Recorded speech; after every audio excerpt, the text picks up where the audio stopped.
कांग्रेस से लड़ रहा है और ऐसी परिस्थितियां रही है जो पॉलिटिकली कदम उठाने पड़ते हैं और मुझे लगता है गठबंधन ने मजबूत उम्मीदवार वहाँ उतारा है।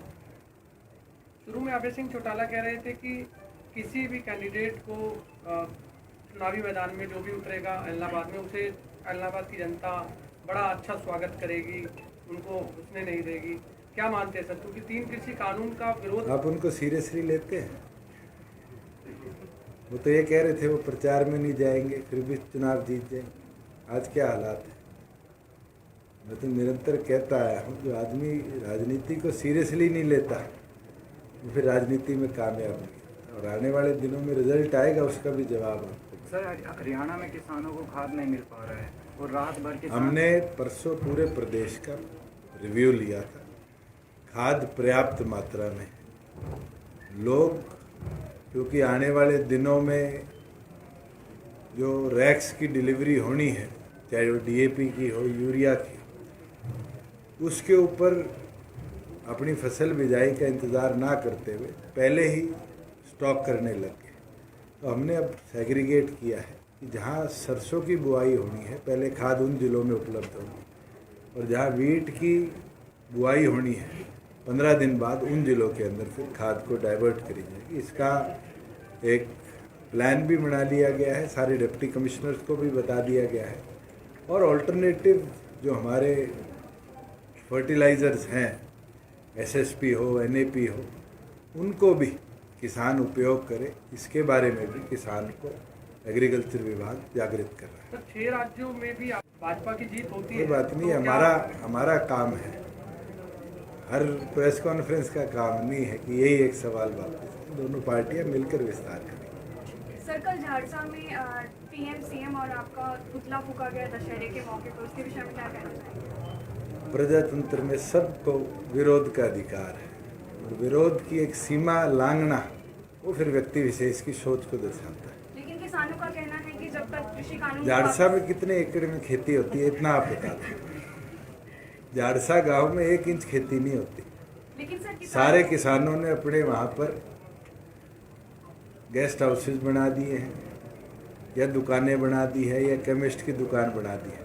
वहाँ कौन विरोध कर रहा है उसका आप राजनीतिक विचारधारा से जुड़ना वो पता कर लीजिए। जितना मुझे पता है कि झारसा की सबसे बड़ी ज़मीन जो बची हुई है और ग्रीन बेल्ट में, वो ताऊ देवीलाल स्टेडियम है, जिसमें भी एक दाना अनाज का नहीं होता।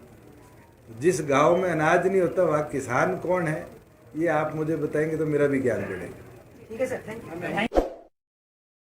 कांग्रेस से लड़ रहा है और ऐसी परिस्थितियां रही है जो पॉलिटिकली कदम उठाने पड़ते हैं, और मुझे लगता है गठबंधन ने मजबूत उम्मीदवार वहाँ उतारा है।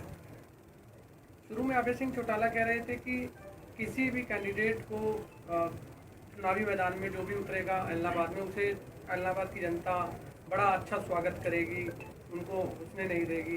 क्या मानते हैं सर, क्योंकि 3 कृषि कानून का विरोध। आप उनको सीरियसली लेते हैं? वो तो ये कह रहे थे वो प्रचार में नहीं जाएंगे फिर भी चुनाव जीत जाएंगे। आज क्या हालात है? मैं तो निरंतर कहता आया हूँ, जो आदमी राजनीति को सीरियसली नहीं लेता वो फिर राजनीति में कामयाब नहीं, और आने वाले दिनों में रिजल्ट आएगा, उसका भी जवाब आपको। सर, हरियाणा में किसानों को खाद नहीं मिल पा रहा है और रात भर के हमने परसों पूरे प्रदेश का रिव्यू लिया था। खाद पर्याप्त मात्रा में, लोग क्योंकि आने वाले दिनों में जो रैक्स की डिलीवरी होनी है, चाहे वो डीएपी की हो, यूरिया की, उसके ऊपर अपनी फसल बिजाई का इंतज़ार ना करते हुए पहले ही स्टॉक करने लग गए। तो हमने अब सेग्रीगेट किया है कि जहाँ सरसों की बुआई होनी है पहले खाद उन जिलों में उपलब्ध होगी, और जहाँ वीट की बुआई होनी है 15 दिन बाद उन जिलों के अंदर फिर खाद को डाइवर्ट करी जाएगी। इसका एक प्लान भी बना लिया गया है, सारे डिप्टी कमिश्नर्स को भी बता दिया गया है, और ऑल्टरनेटिव जो हमारे फर्टिलाइज़र्स हैं, एसएसपी हो, एनएपी हो, उनको भी किसान उपयोग करे, इसके बारे में भी किसान को एग्रीकल्चर विभाग जागृत कर रहा है। सर, 6 राज्यों में भी भाजपा की जीत होती है। कोई बात नहीं, तो हमारा काम है, हर प्रेस कॉन्फ्रेंस का काम नहीं है कि यही एक सवाल वापस है। दोनों पार्टियां मिलकर विस्तार करेंगी। सर कल झाड़सा में पीएम सीएम और आपका पुतला फूका गया दशहरे के मौके पर, उसके विषय में क्या कहना चाहेंगे? प्रजातंत्र में सबको विरोध का अधिकार है और विरोध की एक सीमा लांघना वो फिर व्यक्ति विशेष की सोच को दर्शाता है। लेकिन किसानों का कहना है कि जब तक कृषि कानून झाड़सा में कितने एकड़ में खेती होती है इतना आप बता दें। झाड़सा गांव में 1 इंच खेती नहीं होती।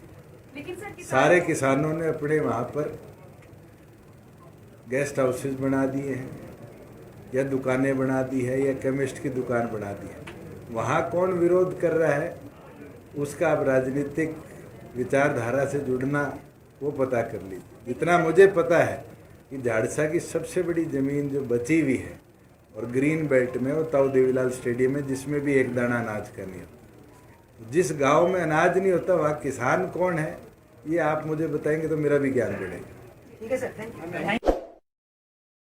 कांग्रेस से लड़ रहा है।